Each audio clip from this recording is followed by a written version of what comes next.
refait le H, l'émission exclusivement consacrée au HBC Nantes, chaque semaine dans la HBC Nantes Family. En présence d'invités, supporters, bénévoles, journalistes, nos spécialistes analyseront sans phare l'actualité du HBC Nantes.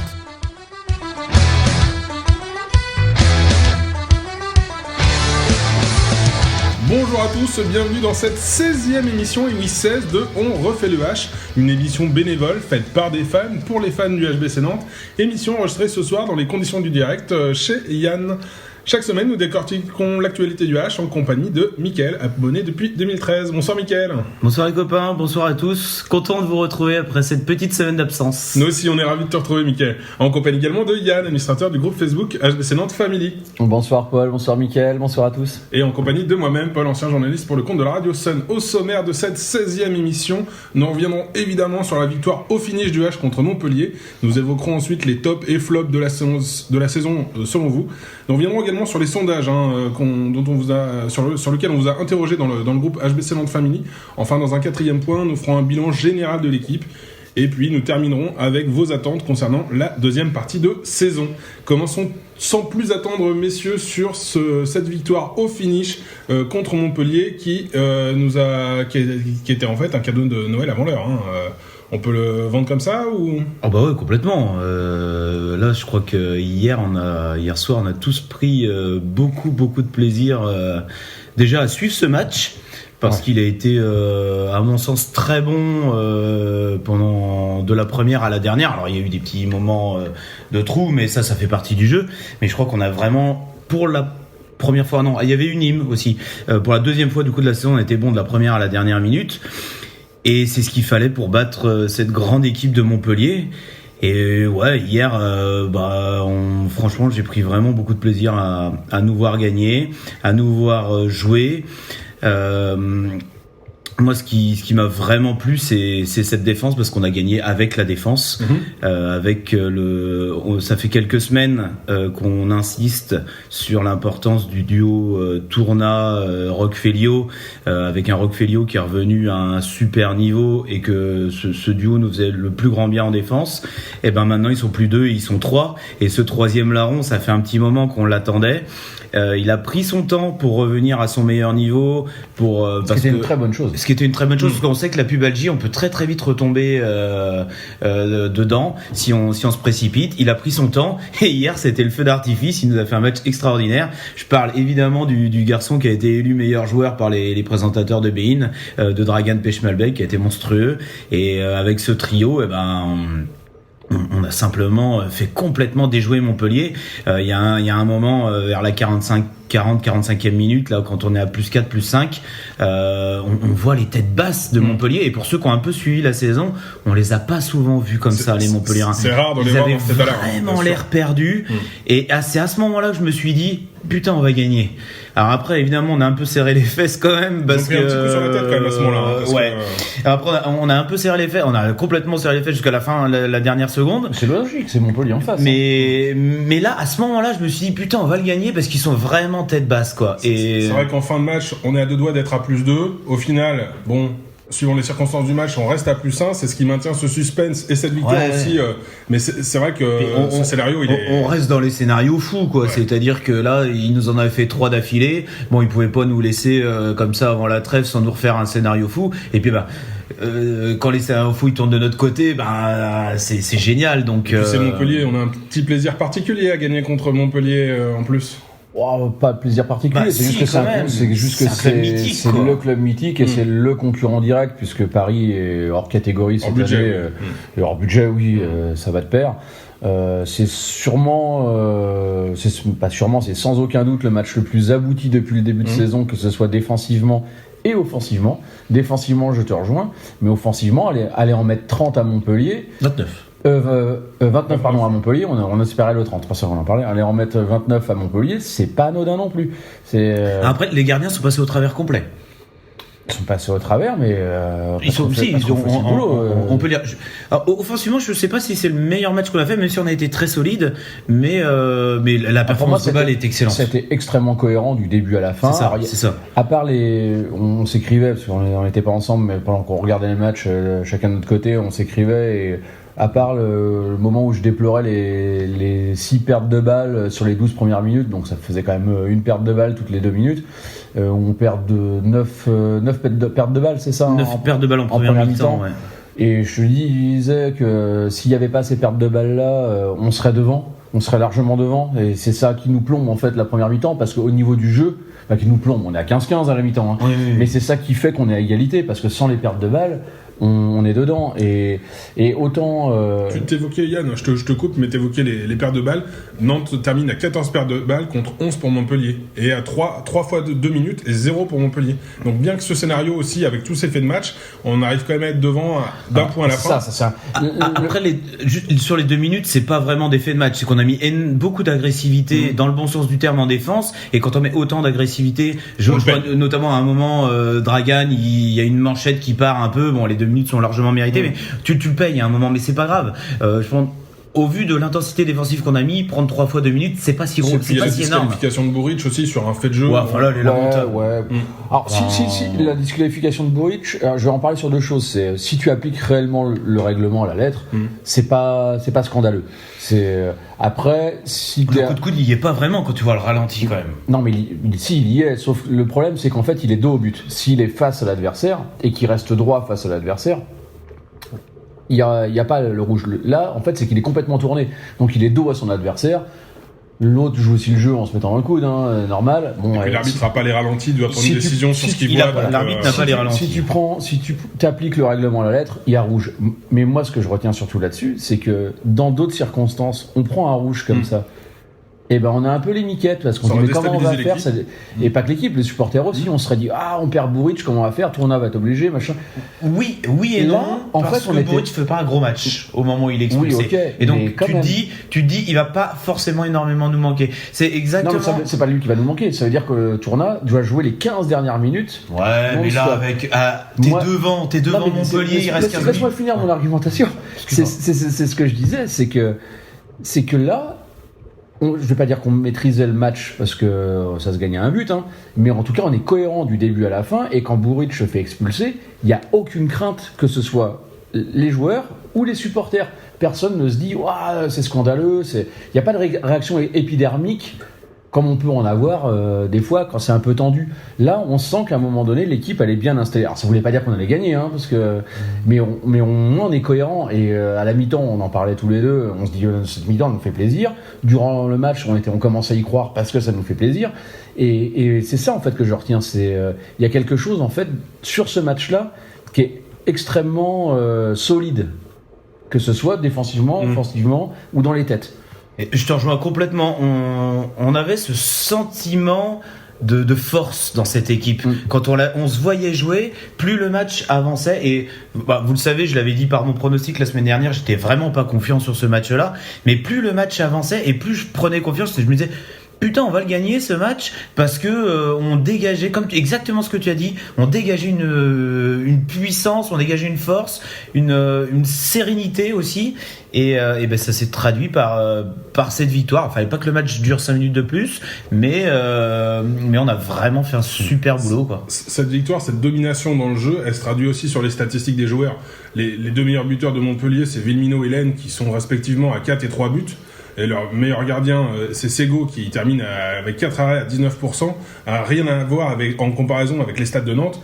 Nos meilleurs buteurs, c'est Valero et Nicolas Tourna, qui sont à 6 et 5 buts respectivement, et 11 arrêts pour Emile Nielsen. Donc la victoire, elle se fait aussi sur la défense, et puis sur les stats individuelles des joueurs qui répondent présents, quoi. Les stats individuelles des joueurs de Montpellier sont hyper intéressantes, c'est-à-dire qu'il y a énormément de super joueurs, t'as évoqué Laine, Villemino, on pourrait parler aussi de Porte et de Melvin Richardson, et qui a 2 sur 8, mais et il y en a aucun qui fait plus de 4 buts. C'est-à-dire que vraiment on les a tous muselés défensivement. Exactement.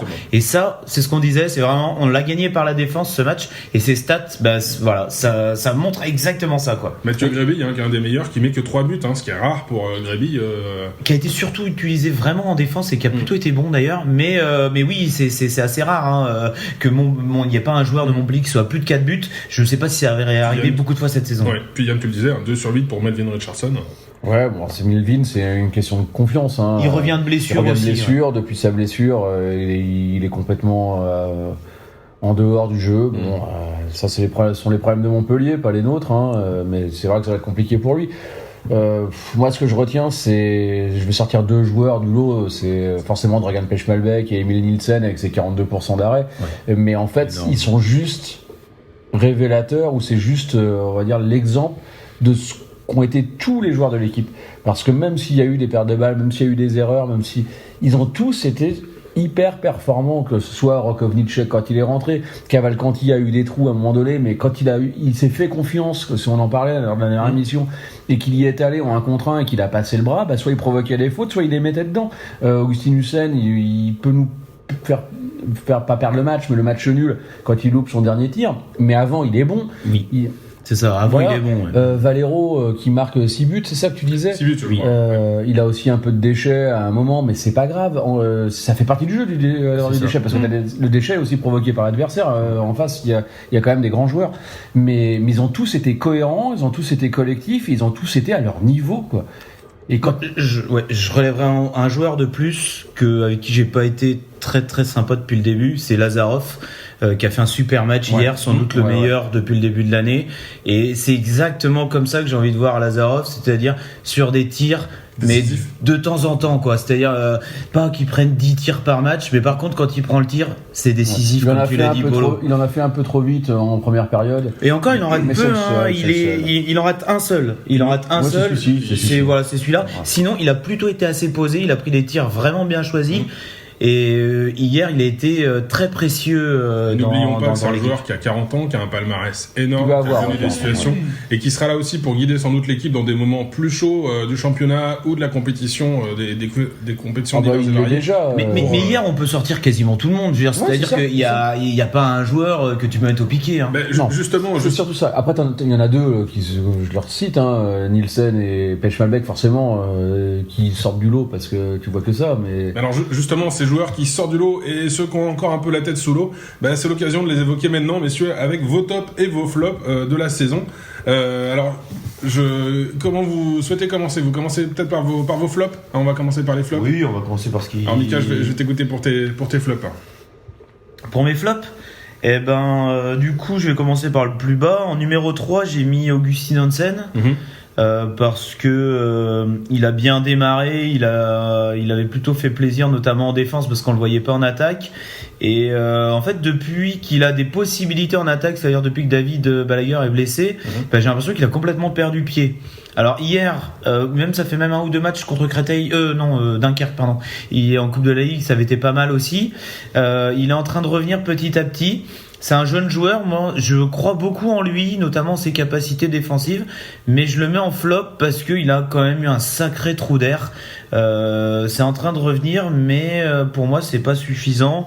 Et puis on a quand même une équipe qui a super bien marché, donc voilà, il n'y a pas beaucoup de joueurs qui sont en dessous. Donc voilà, je le mets en 3. En 2, je mets Cavalcanti. Bon, je vais pas m'étendre dessus, vous avez dit beaucoup de choses la semaine dernière.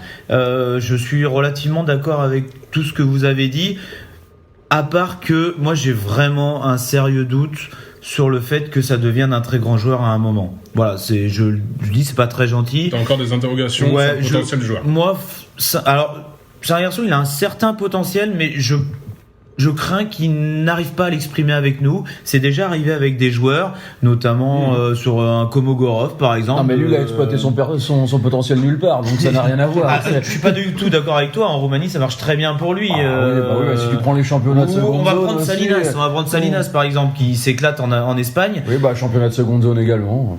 Oui, il a atteint un sacré niveau. Moi, je pense que Cavalcanti ne va pas forcément y arriver avec nous et que ça restera un flop. Mais j'espère me tromper et qu'il va me faire mentir. Et puis le premier cas, c'est le cas Gourbindo. Je pense que les gars vous voudrez en parler aussi après. Alors c'est pas pour Gourbindo, mais c'est le fait que il n'est pas joué du tout. Et à cause de ses blessures, que l'année dernière il a été énormément pris par ses blessures. Donc voilà, moi sur ce début de saison, j'ai pas envie de dire Eduardo Gourbindo est un flop, mais le cas Gourbindo, c'est-à-dire le fait qu'il est constamment blessé. Je mettrais en avant quand même un certain manque de sérieux quand même sur la date de son opération à la fin de l'été, alors qu'elle aurait pu être programmée plus tôt. On peut comprendre qu'il avait envie de passer des vacances, mais pas à la fin de l'été son opération. Si, il est opéré en juin. Ouais, mais ça aurait pu se faire un peu plus tôt quand même. La saison se termine en mai. Bon, en tout cas, je mets le cas Gourbindo parce qu'aujourd'hui, pour moi, c'est un flop que il joue pas et qu'on soit dépeuplé sur le poste d'arrière droit.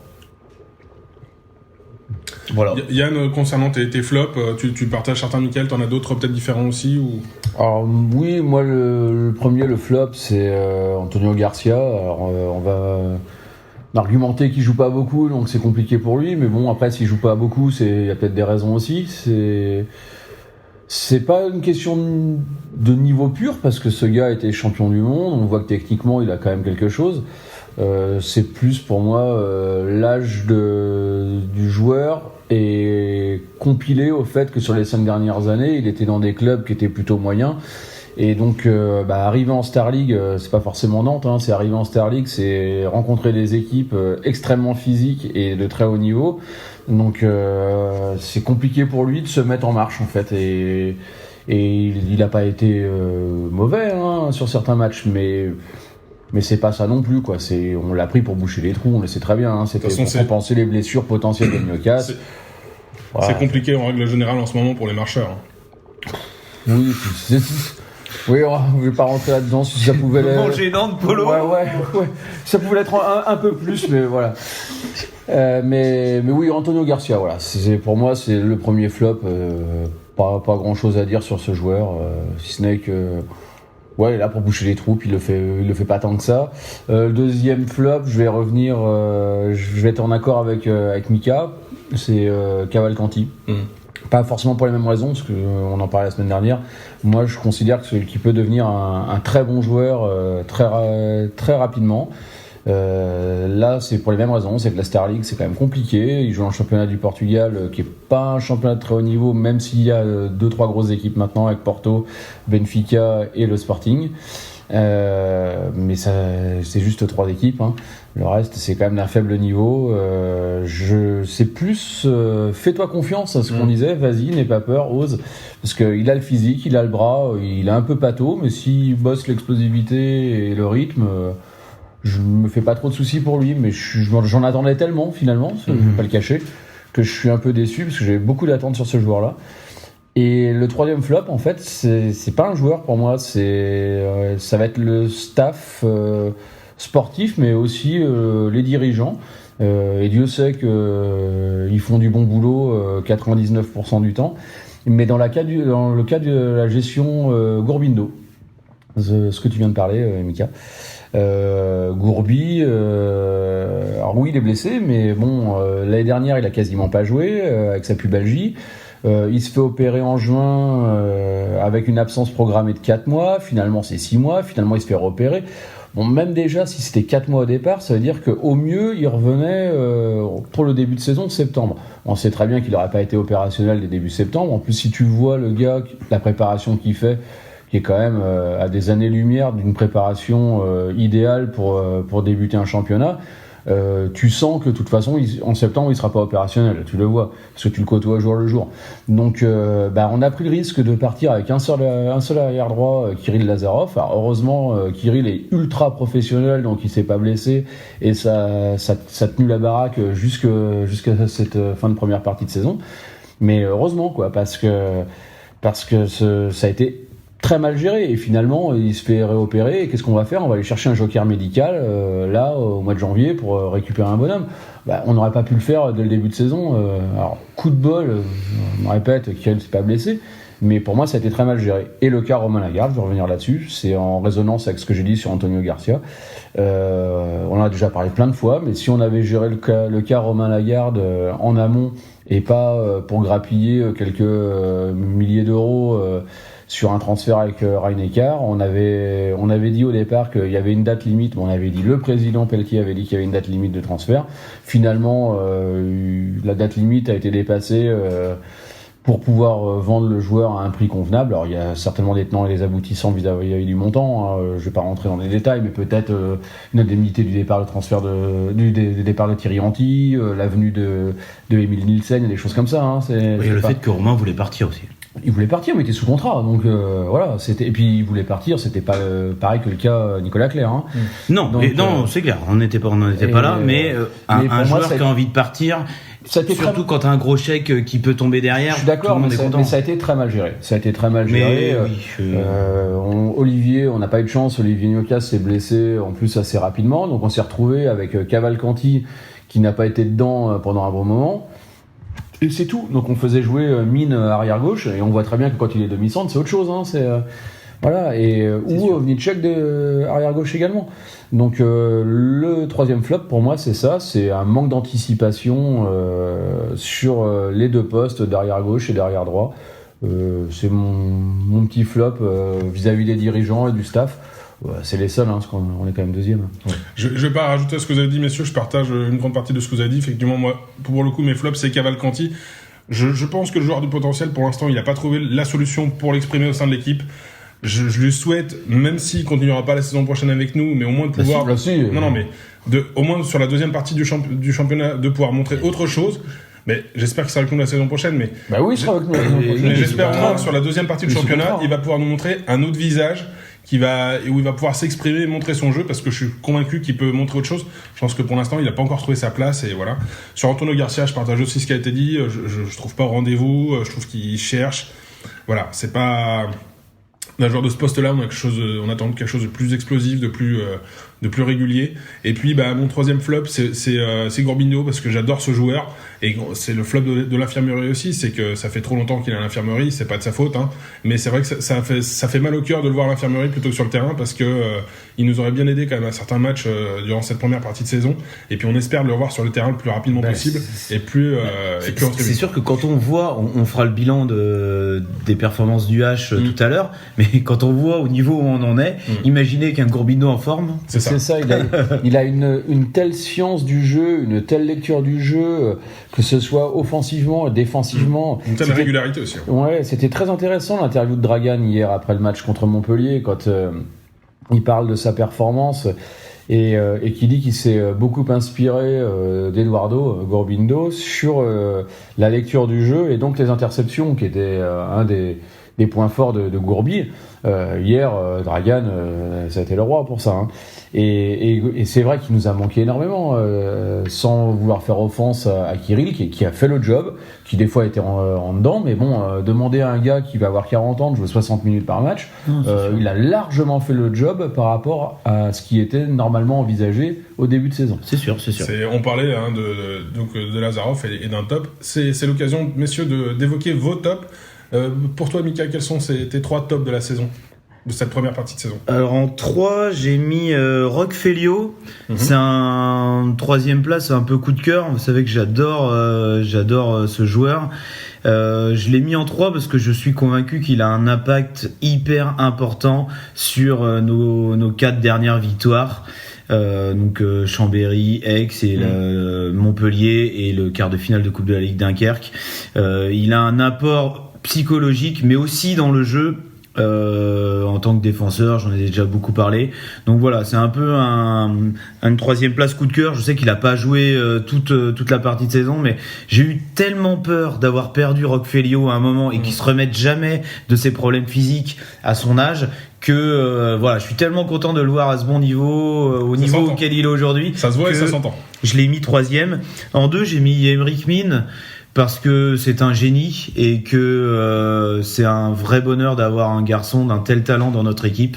Mais je l'ai mis que 2e parce que j'en attends beaucoup plus.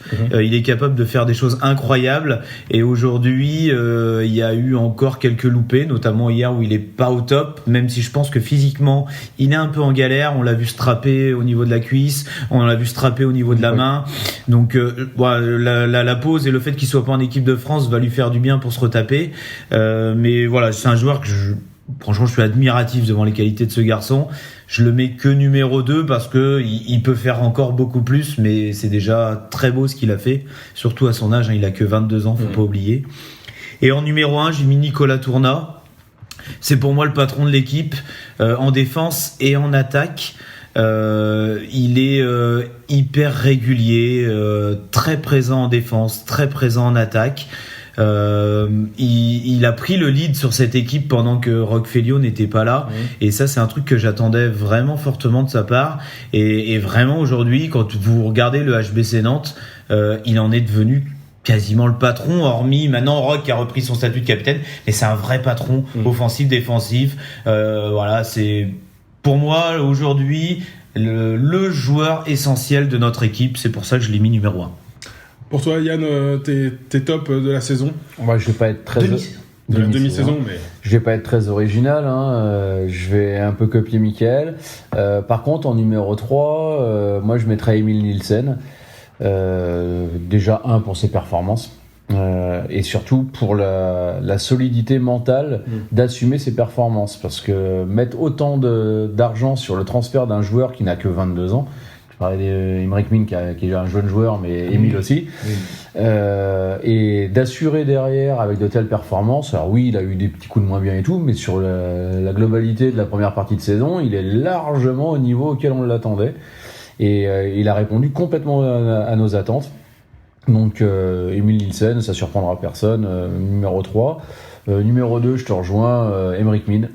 C'est un joueur d'une élégance rare, efficacité aussi, mais c'est là qu'il doit bosser.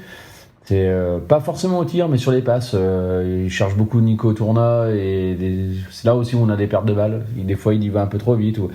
Mais comme tu disais, il a que 22 ans, mais c'est un génie. Il a une élégance, il a une vivacité, un charisme, une vista. C'est un bonheur mais monstrueux d'avoir un joueur comme ça dans son effectif. Et en numéro 1, oui, et t'as tout résumé, Nicolas Tourna, c'est le patron, autant offensivement que défensivement. Je suis d'accord sur ce que t'as dit avec Roque, mais c'est plus le cœur qui parlait quand il disait Roque, parce qu'il a été absent une partie à cause des blessures. Nico a énormément progressé en défense. En attaque, il a toujours été bon, mais il a énormément progressé en défense. Si on le cherche systématiquement en attaque, c'est pas trop parfois, mais c'est pas anodin non plus. C'est que souvent on trouve la solution.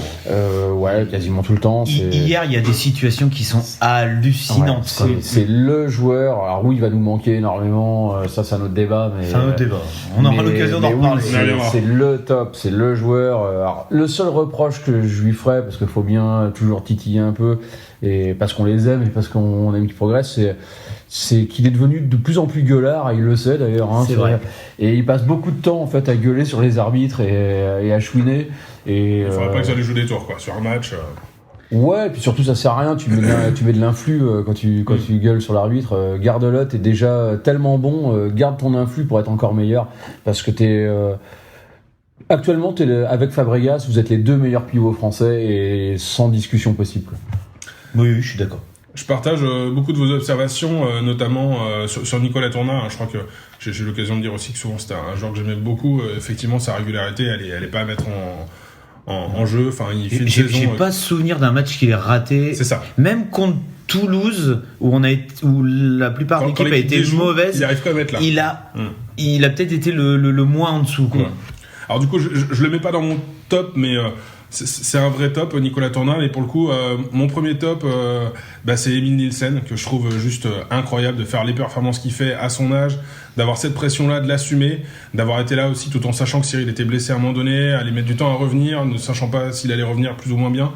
Nielsen a été là, il le prouve à chaque match. Il termine le dernier match contre Montpellier à plus de 40%. C'est juste incroyable. Il arrête encore 2 pénaltys. Enfin, faut vraiment prendre la mesure de ce gardien qui est juste incroyable. Mon deuxième top, c'est Kirill Lazarov, suite à sa carrière, par rapport à son jeu, par rapport à sa vista, par rapport à ses coups de génie. Là encore, on revient au dernier match, mais le but qu'il met à la fin, dans la lucarne, est juste sensationnel. Ce coup de poignet, ce sang-froid à des moments clés du match, ça c'est l'expérience et c'est ce qu'on attend d'un grand joueur, et il le prouve à chaque match, et en plus ça a l'air d'être un garçon extraordinaire. Oui, je t'écoute. Et c'est ça, ce que tu dis, c'est et le professionnalisme du gars, c'est exactement ce que tu viens de dire. Quand t'as quelqu'un qui va sur ses 40 ans et qui est sans doute le joueur le plus professionnel de l'équipe, alors qui a tout gagné. Il a tout gagné, donc à part en équipe nationale, mais bon, avec la Macédoine du Nord, c'est un peu plus compliqué. Donc, mais sinon, il a tout gagné, et c'est quelqu'un qui aurait pu arriver à Nantes avec un ego surdimensionné, et pas du tout. Je te rejoins là-dessus. Il n'a pas toujours été au top sur le terrain, mais il porte son âge aussi. Mais par contre, quelle classe, là aussi, et quel professionnalisme. Ah ouais. Et puis mon top, mais vous l'avez évoqué si longuement, c'est pour ça que je vais pas m'éterniser, mais c'est Aymeric Mine. De voir ce petit jeune avec cette vista et cette expérience si jeune du jeu, c'est un plaisir à voir jouer, et on prend beaucoup de plaisir à le voir évoluer sous nos couleurs et avoir ces inspirations-là. On lui souhaite de porter ces couleurs-là très longtemps. Tu voulais intervenir, oui, Mika? Juste pour terminer, vu qu'on est sur les tops, un petit coup de cœur pour Alex Morand, parce qu'on a beaucoup parlé de la N1 sur cette première partie de saison dans nos émissions, et du coup Alex qui a fait une entrée excellente en remplacement de David Balaguer. Voilà, c'était pas le joueur le plus en vue au début de la saison du côté de la N1, et ce qu'il a fait avec l'équipe première pendant la blessure de David, c'est juste top. Donc voilà, vu qu'on parle de top, bravo à toi Alex. Voilà, on a souligné vos tops, vos flops. C'est en lien direct avec les sondages et les questions sur lesquelles on vous interrogeait dans le groupe. On vous demandait notamment pour vous quel était le joueur qui avait eu le meilleur apport défensif. Et les résultats donc sont tombés. Celui qui pour vous a eu le meilleur apport défensif, c'est Nicolas Tourna. On vient déjà d'en dire beaucoup de bien, mais ça se confirme aussi par vos votes. Le deuxième, c'est Dragan Pechmalbek. Et enfin, on termine avec Roch Félio, qui a été blessé aussi une partie, mais qui est quand même là. Donc là, c'est important. Messieurs, avant d'aborder les deux autres sondages, c'est logique, ces résultats. Ouais, perso, j'aurais inversé Roch Félio et alors Nico Tourna premier. Aucun problème, on peut revenir. J'aurais inversé Roch Félio et Dragan Pechmalbek, pas parce que Roch est un joueur que j'adore, mais parce que Dragan a surtout été excellent hier soir, et on l'a dit, il est revenu petit à petit. Oui. Et Roch, ça fait quand même plusieurs matchs qu'il est bon. Oui. Maintenant, c'est une broutille. Non, mais je suis complètement d'accord avec Mika. C'est la même chose quand Kirill Lazarov a été élu meilleur joueur du mois par les supporters, c'était lié à son but à la dernière seconde contre Chambéry. Et on peut comprendre que les gens étaient impressionnés par Dragan parce que il a été impressionnant. C'est ça, voilà. Moi, Tourna, je suis complètement d'accord. Après, contrairement à toi, j'aurais ni mis Pechmalbek ni Félio, j'aurais mis Mine. Qui joue en défense et qui ne jouait pas en défense, et je pense que s'il est proche de l'équipe de France, en tout cas dans le élargi, il progresse de plus en plus en défense, et je trouve franchement il fait le job, quoi. Oui, Mika. Non, c'est hyper intéressant parce que c'est vrai que j'aurais pas nommé Aymeric Mine dans les défenseurs dans les trois premiers parce que on a des vrais spécialistes de la défense. Il y a les blessures de Pechmalbek et de Félio. Mais effectivement, et on l'a souligné déjà plusieurs fois, le travail de Mine et son intelligence, surtout dans le replacement. Ouais. Et hier, il a encore contre Montpellier, il a encore montré ça. Il est très bon en défense. Pourtant, quand on voit son physique, on se dit que c'est pas lui qui va aller nous arrêter les Golgoth qui peuvent se présenter à lui. Mais il est tellement intelligent dans son replacement que il fait du super boulot en défense. Donc oui, souligner Mine dans les défenseurs. Yann, tu as tout à fait raison. Alors, Aymeric Mine fait du super boulot en défense. Ça nous emmène directement sur le sondage suivant, à savoir quel était le joueur qui avait apporté le plus au niveau offensif. Celui que vous mettez en première position, c'est justement Aymeric Mine, qui est encore là dans le classement. Vous mettez derrière Nicolas Tourna, qu'on retrouve, tu le disais, Mika. Et puis un ancien aussi qui est là depuis très longtemps, qui est constant aussi dans ce qu'il fait, à savoir Valero Rivera. Et puis là aussi, le cinquième de ce classement, c'est Kirill Lazarov, qu'on voit aussi dans le quatrième, mais il y avait d'autres joueurs avant. Mais voilà, c'était donc quatrième Kirill Lazarov. Là aussi, tout est conforme pour vous, messieurs, sur ce classement. Moi, j'aurais mis Valero Rivera premier parce que c'est le meilleur buteur. Là, on parle que de l'attaque, oui. Parce que c'est le meilleur buteur, et je trouve qu'on souligne pas assez. Je l'avais déjà dit dans mon intervention de la semaine dernière, la régularité du bonhomme. Alors, pour moi, il a raté un match, c'est celui contre Paris où il rate plusieurs pénaltys où il passe au travers. Bon, ça peut arriver. Voilà, tu rates un match dans la saison, ça peut arriver. Mais sinon, le reste du temps, il est d'une régularité énorme. Il est d'une précision, notamment sur les pénaltys, incroyable. C'est quand même un mec qui aujourd'hui a 75% de réussite au tir. C'est incroyable. Et puis c'est notre meilleur buteur. Pour tout ça, je l'aurais mis numéro 1. Maintenant, je comprends tout à fait que les gens aient un affect pour Aymeric Mine, pour le talent du garçon, et pour Nico Tourna. Est-ce qu'il n'y a pas l'habitude aussi pour Valero de le voir enchaîner les performances, puis au final de s'y habituer comme si c'était normal, mais c'est exactement ça, oui, mais toujours 7-8 buts. c'est son rythme à lui. Je suis sûr qu'il y a de ça. Ouais, et ben c'est hyper intéressant ce que tu dis, Polo, parce que en fait, quand Valero il met 6 ou 7 buts, tout le monde fait oui, il met ça à chaque match. Et ouais, c'est exactement ça, Polo. Je suis sûr qu'il y a de ça. Yann, c'est ton avis aussi? J'ai pas grand chose à ajouter, je suis complètement d'accord avec ce que dit Mika. Je vais ajouter que pour Valero, il y a aussi de l'affect. Tu disais qu'il y a de l'affect pour Mine, il y a de l'affect pour Valero, étant donné la carrière qu'il a eue à Nantes. Ah oui, pour moi, pour moi c'est juste mais pour les gens. Mais pour les gens aussi, tu vois. Oui. Mais il est pas si haut que ça. Mine, c'est que c'est nouveau, et en fait, la nouveauté, on le sait, c'est comme en amour, hein, la nouveauté, il y a toujours quelque chose d'un peu séduisant. Anna aime ce commentaire. et donc Mine, forcément, c'est le nouveau joueur, jeune, élégant.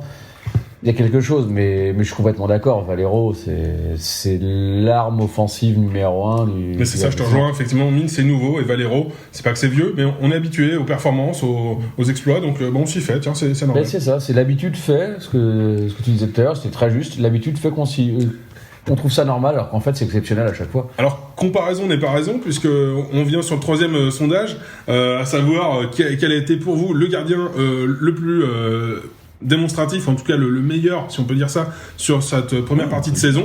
C'est Emile Nielsen. Alors là, je crois qu'il n'y avait pas trop de suspense, même si vous êtes quelques-uns à avoir voté pour Cyril Dumoulin, et je crois qu'il faut le souligner aussi, parce que suite à sa blessure, il est quand même très très bien revenu, et s'ils se partagent chacun une mi-temps, c'est qu'ils ont aussi des raisons de se partager chacun une mi-temps. Voilà, alors je crois que sur le cas de Nielsen, il y a une espèce d'unanimité. On le voit quand on interroge les supporters.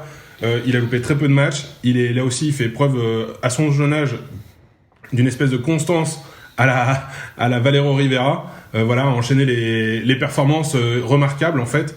Et un jeune âge. Ouais. Un jeune âge. Alors oui, le sondage, moi je suis d'accord. Hein, je considère qu'Emile Nielsen a fait une première partie de saison assez exceptionnelle, étant donné les attentes qu'on en avait. Bien sûr. Parce que c'est quand même une pression pas possible pour un joueur de cet âge-là. Par contre, dans les résultats, il y avait aussi les commentaires des gens. Et les commentaires sont super intéressants, parce que moi je suis d'accord avec les commentaires en fait. C'est pas l'un et l'autre finalement le meilleur, c'est la paire. C'est la paire. Et je pense qu'on a la meilleure paire. Il n'y en a pas deux. Avec Paris, on va dire, qui ont vraiment 2 gardiens de très haut niveau. Mais c'est les 2 clubs qui ont la meilleure paire de gardiens. Gentil est meilleur à Chambéry, ça pourrait l'être, sauf que Gentil n'a pas été du tout dedans depuis le début de saison.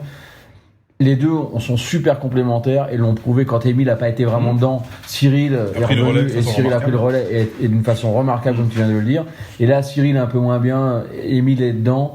Et si tu enlèves l'un, en fait, t'as pas l'autre. Pour moi, tu peux pas dire qu'il y en a un. Et puis dans 2 styles différents aussi, même en termes de gardien. Hein. On est sur une froideur scandinave, un flegme très qui lui appartient. Une froideur, il arrête pas de se marrer. Non, qui se marre, mais je veux dire sur le terrain, au moment des arrêts, c'est pas quelqu'un de très démonstratif. Discret, ouais, voilà. C'est vrai. Et puis Cyril qui est plus expansif et qui le fait aussi, mais on est sur 2 styles différents, mais qui marchent et qui sont complémentaires. Et c'est vrai que c'est un vrai bonheur de les voir réaliser autant de parades dans les arrêts, dans les buts, dans les cages. Ah, puis pour l'adversaire, c'est deux morphotypes complètement différents. T'en as un qui performe pas, on te met le deuxième. Tu vas refaire le même tir, ça passera pas, parce que là on l'a vu hier contre Montpellier.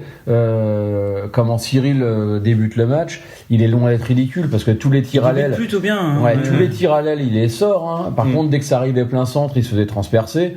C'est là qu'on change et on fait rentrer Émile, et puis plein centre, il sort tout. Donc forcément, même à l'aile, il sort quelques arrêts aussi. Mais c'est très compliqué pour l'adversaire, quoi.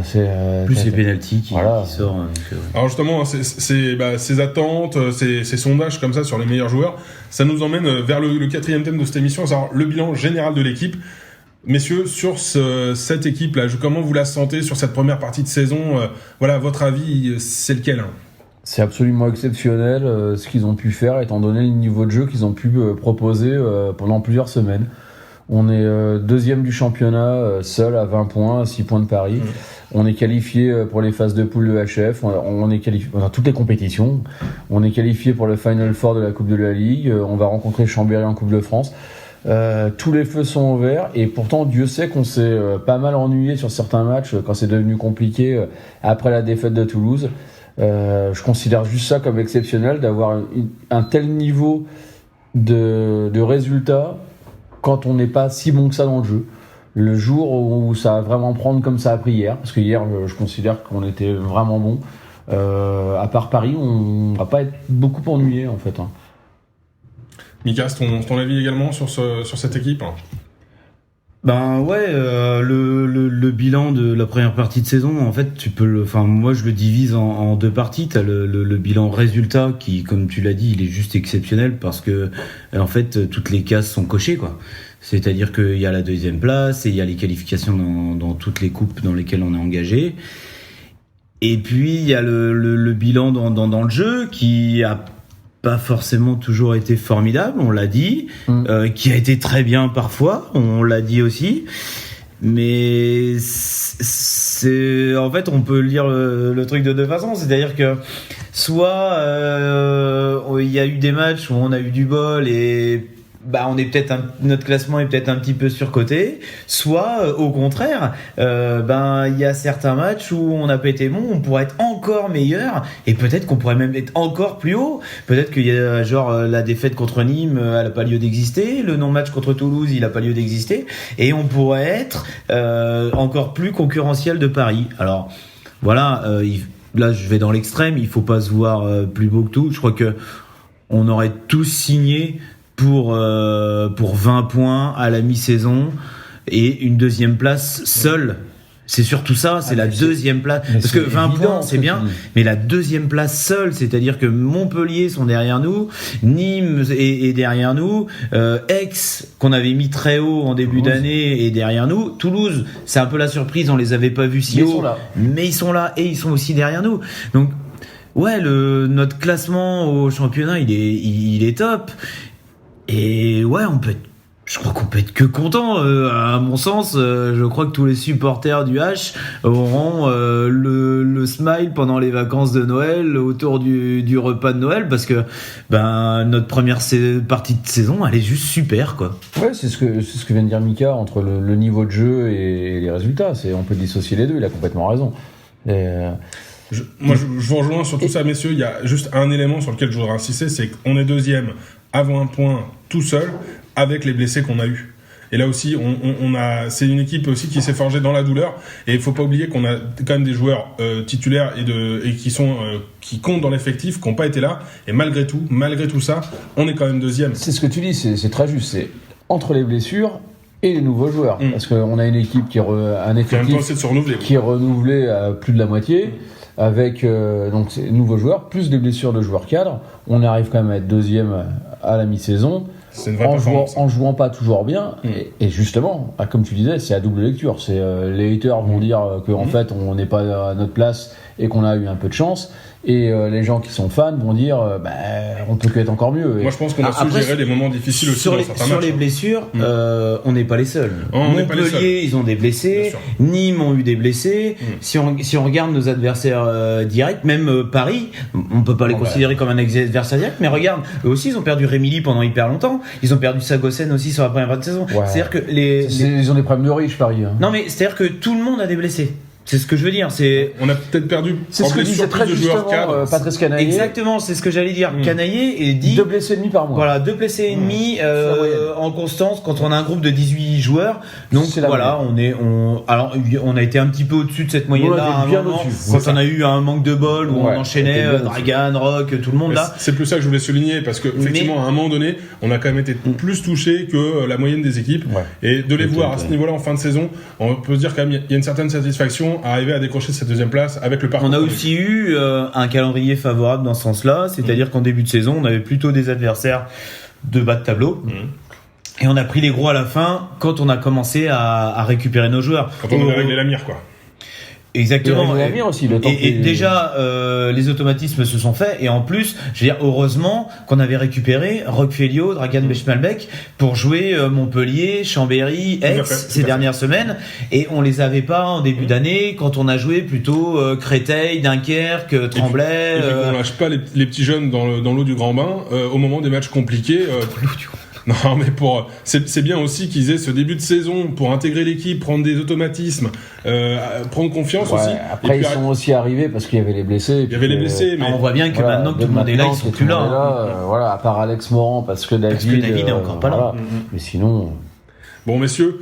On a parlé de cette première partie de la saison avec l'équipe. Il est temps d'envisager ce que vous attendez pour la seconde partie du championnat et de cette saison, parce qu'il n'y a pas que le championnat, il y a aussi toutes les autres échéances qui nous attendent. Qu'est-ce que vous attendez ? Qu'est-ce que vous espérez pour l'équipe ? C'est très bien que tu précises qu'il n'y a pas que le championnat, parce que moi, mon pronostic sur cette partie de saison, je pense qu'on va terminer 3e, parce que pour moi, oui, 3e. Vous n'avez pas la vidéo, mais Yann m'a fait des gros yeux. Yann fait des grands yeux. Oui, 3e, parce que je reste convaincu que Montpellier va terminer derrière le PSG, qui va finir champion, hein, on va pas se mentir, et déjà une 3e place au vu de notre effectif, ça sera quelque chose, ça sera déjà un super résultat, mais je pense qu'on va gagner quelque chose cette année. Alors je sais pas si on va gagner une coupe, alors la coupe de la Ligue, la coupe de France ou le HF Cup ou plusieurs, hein, mais je nous vois gagner un titre cette année, parce que je sens que cette équipe elle a quelque chose pour aller chercher un événement spécial, et pourquoi pas le HF Cup. On a été très très dur avec l'équipe lors du match préliminaire contre Arendal. Si on est capable de reproduire le match qu'on a fait contre Montpellier, je veux dire, les portes du Final Four à Berlin nous sont grandes ouvertes, à mon sens. Je suis d'accord. Donc, pour moi, cette équipe, elle est capable d'aller chercher un très beau résultat et un joli trophée. Mais généralement, quand c'est le cas, ça a un impact sur le championnat, et ça va peut-être nous faire perdre 1 ou 2 matchs. Et donc, pour moi, et franchement, je préférerais un titre et une 3e place qu'une 2e place sans titre. Mais c'est un avis tout à fait personnel. Mais voilà, pour moi, c'est ce que je vois un petit peu sur la 2e partie de saison. Yann, du coup, tu partages cet avis-là ou quasiment. Moi, je les vois pas terminer 3e. Hein. Oui, c'était ça, les gros yeux. Juste avant l'émission, Mika me disait quel est l'imbécile qui aura l'audace de dire qu'on terminera champion. Et moi, j'ai dit c'est moi. Et je suis persuadé qu'on peut. On sera pas champion, mais pourquoi pas. En tout cas, on sera 2e, ça j'en suis sûr. J'en suis persuadé, si on continue sur le même rythme de résultats et surtout le niveau de jeu qu'on a affiché contre Montpellier. Alors pour faire suite à ce que disait, je te coupe, mais parce que je veux pas oublier ce que disait justement Mika, 2e mais sans titre ou... Non, mais il y aura un titre, ça je suis complètement d'accord avec Mika, c'est là où je le rejoins, on aura un titre cette année, alors soit chez toi en Sarthe, là, en campagne, pas trop loin, pays. Et au Mans, mais je vois bien et j'aimerais bien une petite EHF à Berlin, ce serait sympa. Alors certains disent jamais 203, on a fait 2 finales et on pourra perdre une 3e, ça c'est le proverbe français. Il y a le proverbe anglais, ce qui arrive 2 fois n'arrive jamais 3, c'est l'inverse. Donc je vais suivre nos amis britanniques, pas sur le Brexit mais en tout cas sur leur proverbe, et comme quoi la 3e sera la bonne pour nous et on va la gagner là-bas chez nos amis teutons, et oui, on sera 2e. Ça me fait aucun doute. Moi, j'ai envie, messieurs, de vous rejoindre sur vos 2 avis. J'ai envie de nous voir terminer 2e avec un titre. Je suis un peu gourmand, mais en même temps, au vu des derniers matchs du H, ça nous donne l'eau à la bouche pour découvrir cette 2e partie de saison et les échéances qui nous attendent. Donc on leur souhaite surtout de continuer sur la lignée qu'ils ont commencé, de retrouver les joueurs, parce qu'on les oublie pas, hein, qui sont sur le banc, qui sont en soins, qui vont revenir et qui reviendront aussi forts qu'ils nous ont quittés. Mais effectivement, il y en a un, s'il revient, je serais déjà content, parce que Gourbi est censé revenir en mars maintenant. L'opération qu'il vient d'avoir, c'était hier, hein, le jour du match de Montpellier, est extrêmement délicate et surtout incertaine quant à l'avenir. Donc ça veut pas dire du tout, logiquement, quand tout se passe bien, tu reviens en mars. Quand tu as des complications, tu reviens pas. C'est même pas que tu reviens plus tard, tu reviens pas. Alors on lui souhaite le meilleur, en tout cas à Gourbi, parce qu'on l'aime beaucoup, et on lui souhaite de se remettre, Et s'il vient, ne serait-ce sur le terrain, que pour nous montrer son sourire, sa bonne humeur, ça sera déjà une victoire de le revoir porter les couleurs du H. Messieurs, merci beaucoup. Merci aussi à vous, les auditeurs, de nous avoir accompagnés. Ce n'est pas terminé, puisque on voulait aussi revenir sur la surprise qu'on vous avait annoncée la semaine dernière. Et justement, cette surprise, on va vous permettre de l'écouter maintenant.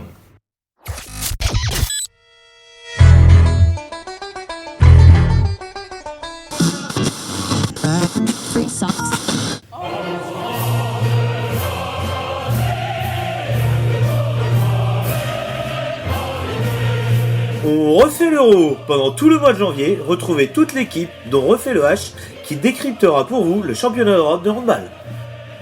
Débat, résultats, statistiques, nous analyserons pour vous toute l'actualité de la compétition.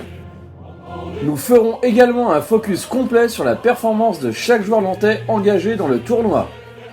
On vous fait confiance, ne manquez pas le rendez-vous, on refait l'Euro, une fois par semaine pendant toute la durée de la compétition, soyez là.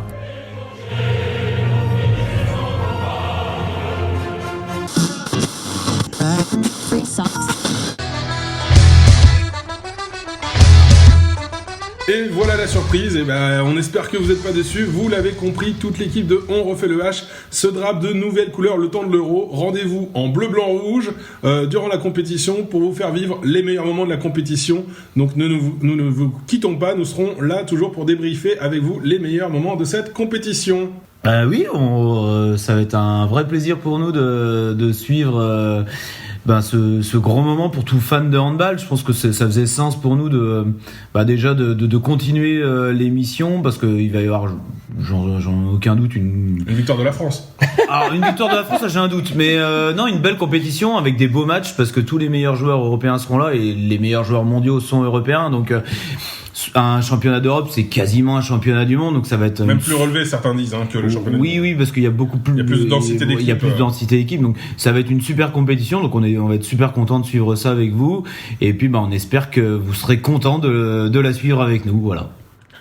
Yann, c'est ton avis aussi, tu es enthousiaste à l'idée de voir la France gagner cette compétition? T'as vu mon visage se décomposer.